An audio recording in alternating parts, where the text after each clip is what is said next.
Langit sore itu berubah muram, seolah menyembunyikan cahaya yang biasanya gemilang di Selat Malaka.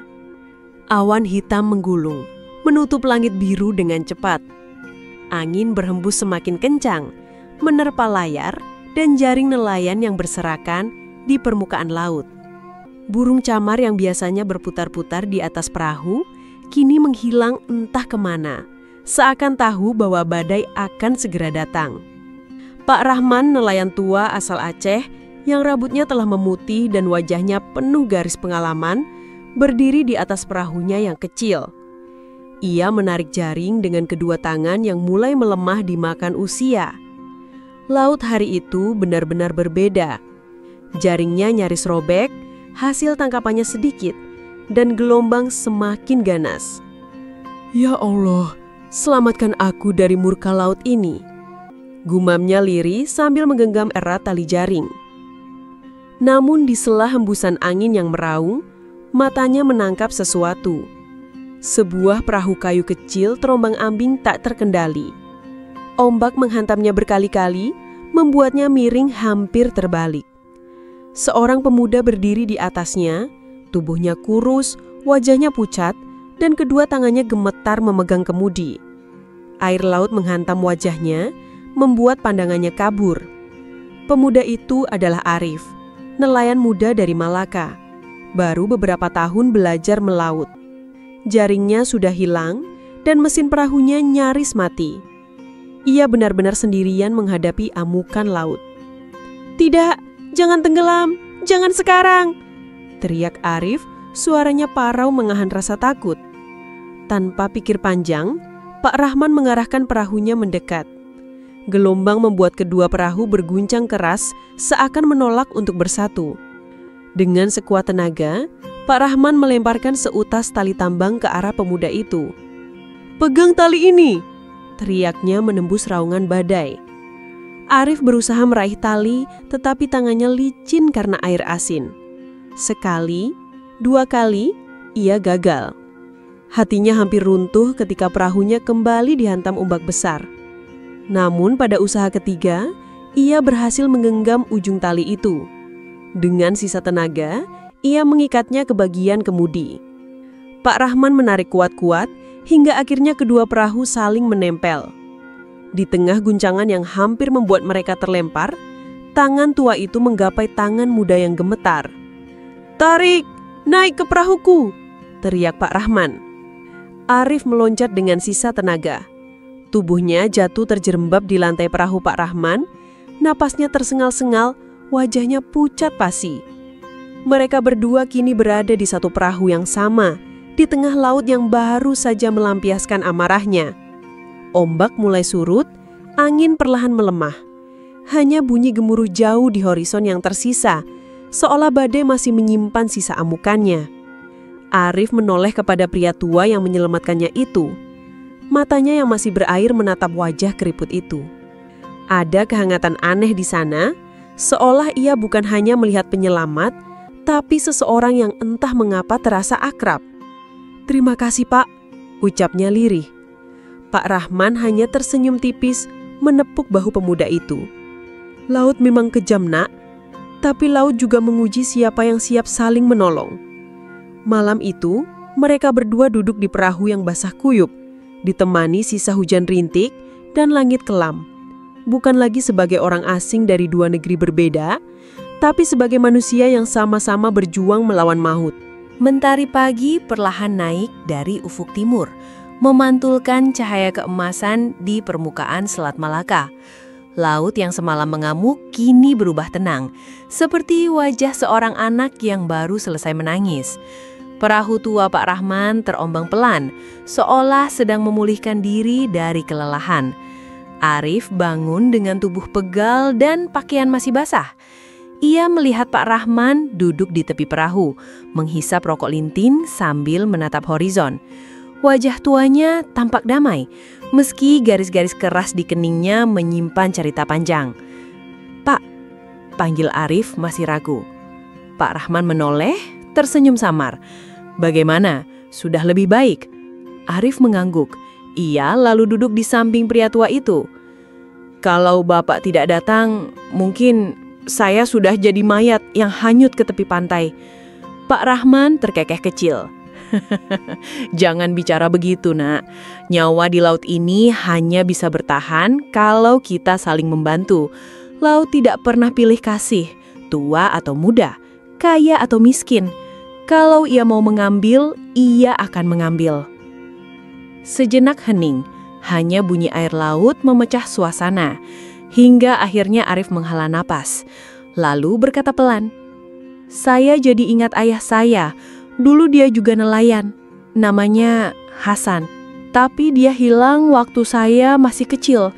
Ibu bilang dia hilang di masa konflik di dekat perairan Aceh. Sejak itu saya hanya punya cerita-cerita samar tentangnya." Pak Rahman sontak terdiam. Rokok lintingnya padam, tapi ia tidak menyadarinya. Nama itu, Hasan. Hatinya bergetar hebat. Arif melanjutkan, kali ini dengan suara yang hampir pecah. "Saya tidak pernah tahu apa sebenarnya yang terjadi. Yang saya simpan hanya benda ini." Ia merogoh kantongnya, mengeluarkan sebuah kalung kecil berbentuk jangkar.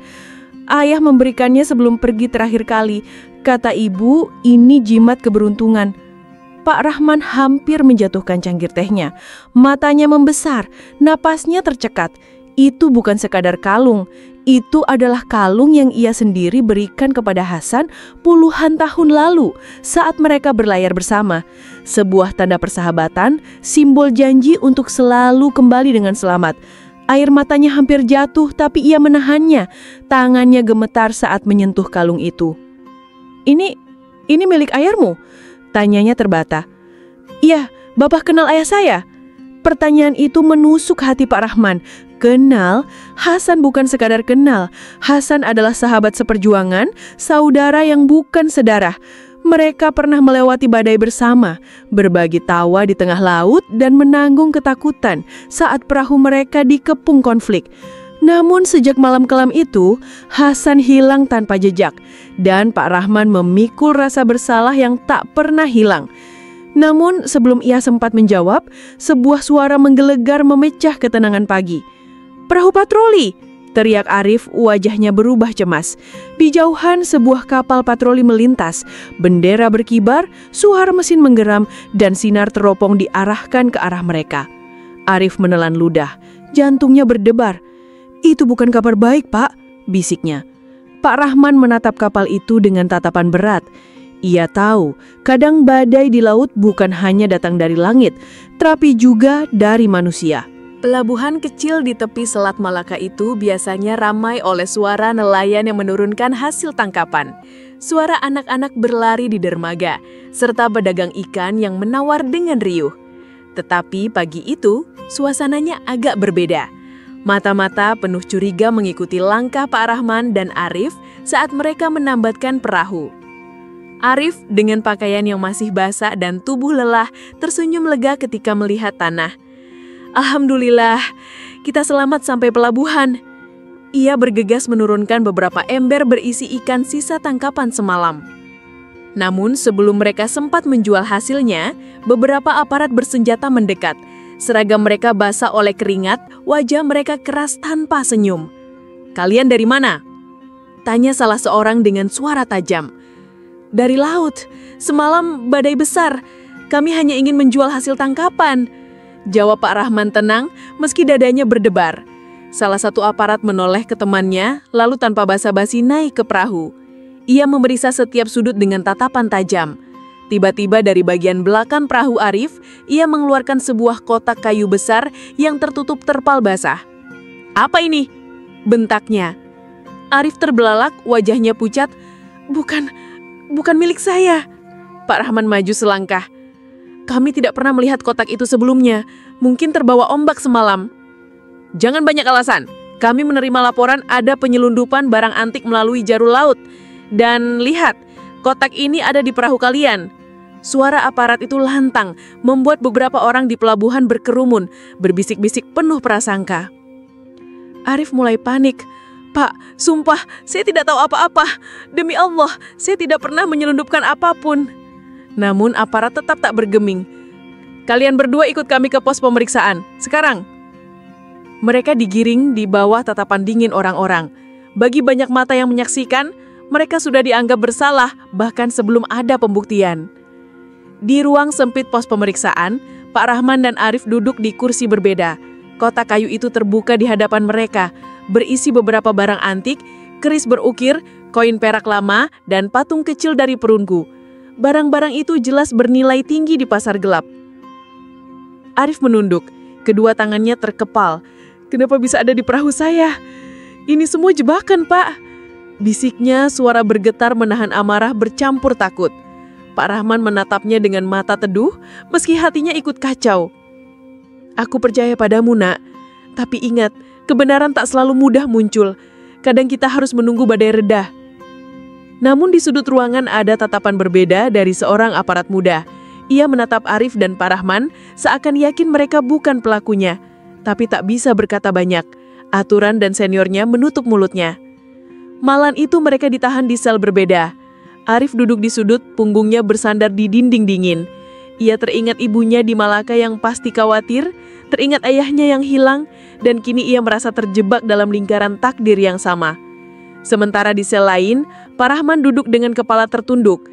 Ia teringat Hasan. Malam gelap, suara tembakan dan wajah sahabatnya yang terakhir kali ia lihat di lautan. Hatinya semakin berat, karena kini anak sahabat itu harus menanggung derita yang bahkan bukan kesalahannya. Hujan turun di luar pos pemeriksaan. Suaranya deras bercampur dengan deburan ombak yang menghantam dermaga. Laut seakan ikut saksi, namun hanya diam, menunggu kebenaran muncul di antara manusia. Pagi itu, kabut tipis menyelimuti pelabuhan. Di pos polisi, suasana masih tegang. Arif dipanggil untuk diinterogasi kembali. Wajahnya pucat, tetapi matanya berani. "Saya tidak bersalah," katanya tegas. "Kalaupun ada barang itu, pasti ada yang sengaja menaruh di perahu saya." Seorang aparat menepuk meja keras. "Berhenti membuat alasan, anak muda. Bukti sudah jelas di perahumu." Tiba-tiba, pintu terbuka. Seorang lelaki tua dengan tongkat masuk. Langkahnya pelan, tapi matanya tajam. Semua orang mengenalnya. Samsudin, nelayan lama yang hidupnya lebih banyak di laut daripada di darat. "Aku tahu siapa mereka," katanya dengan suara serak. Petugas terkejut. "Pak Sam, apa maksudmu?" Samsudin menatap Arif, lalu memandang Pak Rahman yang duduk di pojok ruangan dengan wajah lelah. Air matanya tiba-tiba menggenang. Anak ini adalah anak Hasan. Ruangan hening. Semua orang saling pandang. Samsudin lalu bercerita dengan suara bergetar tentang malam kelam bertahun-tahun lalu. Tentang bagaimana kapal mereka diserang di tengah konflik. Hasan, sahabat dekat Rahman, berusaha menyelamatkan temannya dari tembakan. Ia menahan luka, berdiri di dek dengan tubuh berlumur darah, dan sebelum terjatuh ke laut, ia menitipkan pesan, "Kalau aku tidak kembali, jagalah keluargaku." Samsudin menatap Pak Rahman, matanya penuh luka lama. "Aku tahu kau selalu merasa bersalah karena tak bisa menyampaikan pesan itu, Rahman. Tapi kini lihatlah, anak Hasan ada di hadapanmu." Arif terdiam, tubuhnya bergemetar. Ia menatap Pak Rahman dengan mata berkaca-kaca. "Bapak, kenal ayah saya. Selama ini Bapak menyembunyikan semua itu." Pak Rahman menunduk. Air mata akhirnya jatuh. "Ayahmu adalah saudaraku. Ia menyerahkan nyawanya untuk menyelamatkanku. Dan aku terlalu pengecut untuk datang ke keluarganya, terlalu berat menanggung rasa bersalah." Arif terisak, hatinya bercampur antara marah, sedih dan haru. Tapi di balik semua itu, ada secercah kebanggaan. Ayahnya bukan hilang sia-sia. Ayahnya adalah pahlawan bagi seseorang yang kini berdiri di hadapannya. Sementara itu, aparat muda yang sejak awal merasa ragu, tiba-tiba menerima laporan dari patroli laut lain. Ternyata semalam memang ada sindikat penyelundup yang melarikan diri dari kejaran. Mereka membuang sebagian barang bukti ke laut agar tidak tertangkap. Salah satu kotak hanyut menempel ke perahu terdekat, dan perahu itu milik Arif. Kebenaran akhirnya jelas. Arif dan Pak Rahman dibebaskan dari semua tuduhan. Di luar pos polisi, matahari sudah tinggi. Angin laut bertiup lebih hangat. Arif mendekati Pak Rahman, menatapnya lama lalu berkata dengan suara serak, "Maafkan saya, semalam saya sempat meragukan Bapak. Saya takut Bapak yang terlibat dalam semua ini." Pak Rahman mengangkat wajahnya, tersenyum lirih. "Tidak apa-apa, Nak. Di laut, kita belajar bahwa tidak semua yang terlihat adalah kebenaran. Yang penting kita tidak berhenti percaya, meski badai mengguncang." Arif menunduk, lalu memeluk pria tua itu. Pelukan yang bukan hanya menyatukan dua manusia, tapi juga dua generasi, dua negeri, dan dua hati yang pernah terpisah oleh luka masa lalu. Laut di kejauhan berkilau diterpa sinar matahari, seolah ikut merestui pertemuan ini. Dan di hati mereka berdua, lahirlah tekad baru untuk menjaga persahabatan yang diwariskan oleh seseorang yang kini hanya tinggal dalam kenangan. Hari itu, langit di atas Selat Malaka begitu cerah. Laut berkilauan seperti hamparan kaca biru yang luas tak berujung. Angin sepoi-sepoi mengibaskan bendera di tiang-tiang perahu nelayan yang berderet rapi di pelabuhan. Setelah hari-hari penuh badai, tuduhan, dan rahasia yang akhirnya terungkap, suasana pagi itu terasa seperti anugerah. Arif berdiri di dermaga, menatap laut yang luas dengan mata yang masih menyimpan sisa luka sekaligus harapan. Di sampingnya, Pak Rahman berdiri dengan tongkat kayu kecil, wajahnya penuh ketenangan, meski sorot matanya menyimpan beban masa lalu yang kini mulai terangkat. "Pak," Arif membuka suara pelan. "Sekarang semuanya sudah jelas. Ayah saya, dia bukan sekedar nelayan biasa. Dia seorang yang rela berkorban." Pak Rahman mengangguk. "Hasan adalah orang yang paling berani yang pernah ku kenal. Ia tidak hanya sahabatku, tapi saudaraku.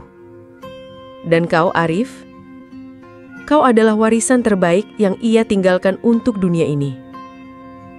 Arif menelan ludah, suaranya bergetar. "Kalau begitu, apa yang akan Bapak lakukan sekarang, setelah semua yang terjadi?" Pak Rahman menatap perahunya yang sudah tua. Catnya mulai mengelupas, kayunya retak di sana-sini, namun tetap berdiri kokoh. "Laut ini sudah jadi rumahku. Dari muda sampai sekarang, aku tak pernah jauh darinya. Tapi aku sadar, laut bukan hanya tempat untuk mencari ikan. Laut juga tempat manusia menemukan siapa dirinya." Ia berhenti sejenak, lalu menoleh ke arah Arif. "Selama ini aku merasa sendirian. Tapi ternyata keluargaku tidak benar-benar hilang. Aku menemukannya kembali dalam dirimu." Arif tercekak, matanya memanas. Ia menunduk menahan isak. "Pak, kalau Bapak mau, anggaplah saya anak sendiri. Saya pun akan anggap Bapak sebagai ayah. Dengan begitu, kita tidak lagi sendirian." Pak Rahman menyenyum, senyum yang jarang ia tunjukkan. Senyum yang membuat keriput di wajahnya seperti garis-garis peta perjalanan panjang seorang pelaut. Ia mengangguk, lalu menepuk bahu Arif.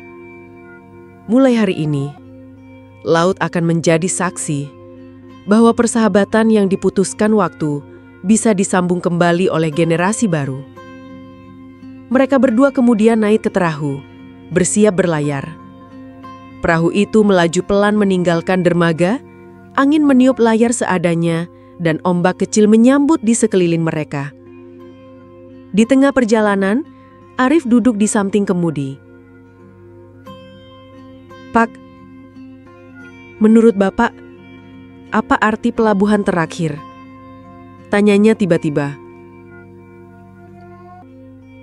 Pak Rahman menatap jauh ke cakrawala. "Pelabuhan terakhir, Nak, bukan hanya tempat kapal berhenti, Itu adalah tempat hati menemukan pulangnya. Ada orang yang berhenti di rumah. Ada yang berhenti di tanah kelahirannya. Ada pula yang berhenti di kenangan. Tapi aku rasa pelabuhan terakhirku adalah ketika aku bisa menyerahkan semua yang pernah kupikul dan melihatmu melanjutkan apa yang tak bisa kuselesaikan bersama ayahmu. Arif terdiam lama, lalu berkata dengan suara mantap, "Kalau begitu, izinkan saya jadi nahkoda berikutnya, Pak. Biar Bapak bisa beristirahat dan saya akan melanjutkan jejak ayah saya dan Bapak di laut ini. Tapi bukan hanya untuk menangkap ikan, melainkan untuk menjaga persahabatan yang melintasi batas negeri." Pak Rahman tersenyum lebar, matanya berkaca-kaca. "Kau benar, Arif. Laut ini bukan milik siapapun, tapi milik kita semua yang berani mengarunginya dengan hati yang jujur." Mereka berdua duduk bersebelahan, memandang horizon yang semakin jauh. Laut yang sama yang pernah memisahkan Hasan dan Rahman, kini menyatukan anak dan sahabatnya. Burung camar berterbangan, menyuarakan kicauan riang. Ombak kecil menyentuh lambung perahu, seakan ikut memberkati persahabatan lintas generasi itu. Saat matahari condong ke barat, cahaya keemasan menyoroti wajah mereka berdua. Pak Rahman berkata lirih, "Hasan, aku sudah menemukan anakmu. Dia selamat. Dan aku akan menjaganya, sebagaimana aku berjanji dulu padamu." Arif menoleh, mendengar nama ayahnya disebut dengan penuh hormat. Ia lalu mengangguk pelan, seolah menjawab doa yang tak pernah ia dengar sebelumnya. Hari itu, di Selat Malaka, sebuah persahabatan lama lahir kembali dalam wujud baru. Bukan lagi Rahman dan Hasan, melainkan Rahman dan Arif. Laut yang pernah menjadi saksi perpisahan, kini menjadi saksi pertemuan. Dan di Cakrawala, pelabuhan terakhir tidak lagi terasa jauh. Ia hadir di hati mereka. Tempat di mana luka bisa sembuh, janji bisa ditepati, dan keluarga bisa ditemukan kembali.